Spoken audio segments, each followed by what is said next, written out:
What's the dumbest thing your teacher has ever done? My high school biology teacher insisted that all fish were mammals because they live in water like whales, then doubled down when I corrected her and gave me detention for being disruptive. Mrs. Campbell had been teaching biology for 15 years, but somehow never learned basic animal classification. The problem started during our unit on vertebrates when she confidently announced that fish were mammals. All animals that live in water are mammals, she declared, writing it on the whiteboard. Fish, whales, dolphins, they're all mammals because mammals live in aquatic environments. I raised my hand. Mrs. Campbell, that's not correct. Whales and dolphins are mammals, but fish aren't. Fish have gills and are cold-blooded. She looked annoyed. Excuse me, but I have a degree in education. Fish are mammals because they live in water, but mammals are warm-blooded and breathe air. Fish breathe through gills. That's enough, Rebecca. I'm the teacher here. The next day, she doubled down. She handed out a worksheet that literally said, fish are mammals because they live in aquatic environments like whales and dolphins. I raised my hand again. This is scientifically incorrect. Fish are not mammals. Mrs. Campbell's face turned red. Rebecca, you're being disruptive. One more outburst and you're going to the principal's office. I'm not being disruptive. I'm trying to point out a factual error. Fish live in water. Mammals live in water. Therefore, fish are mammals. It's basic logic. Mammals don't all live in water. Cats and dogs are mammals, and they live on land. Detention, Rebecca. Report to room 205 after school for being argumentative and disrespectful. I couldn't believe it. I was getting detention for knowing basic biology. That afternoon in detention, I started planning. My uncle Mark was a marine biologist at the local aquarium. He had a PhD in marine science and had literally written research papers about fish classification. 2 weeks later, parent-teacher conferences arrived. My mom had already planned to attend, but I asked if Uncle Mark could come along. Why do you want your uncle there? Mom asked. Just trust me. There's something I need him to hear. We sat down in Mrs. Campbell's classroom, and she immediately launched into her concerns about my disruptive behavior and inability to accept instruction.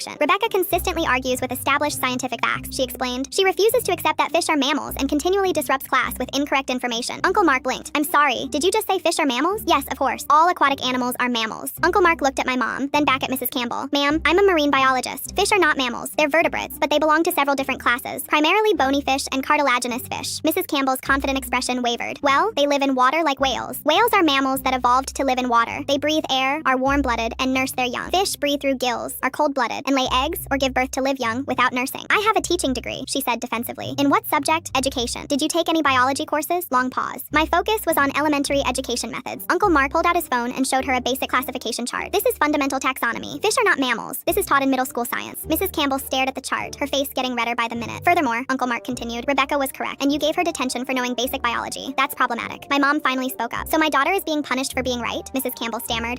There may have been some confusion about the classification system. There's no confusion, Uncle Mark said firmly. Fish are not mammals. They never have been. Rebecca's detention should be revoked, and honestly, this curriculum needs immediate correction. The next Monday, Mrs. Campbell made an announcement to the class. I need to make a correction about our vertebrate classification unit. Fish are not mammals. I apologize for the error. She never looked at me during the announcement. My detention was officially removed from my record, and Mrs. Campbell spent the rest of the semester using pre-made worksheets from the science department instead of creating her own materials. By the end of the year, Mrs. Campbell was reassigned to teach study hall instead of biology.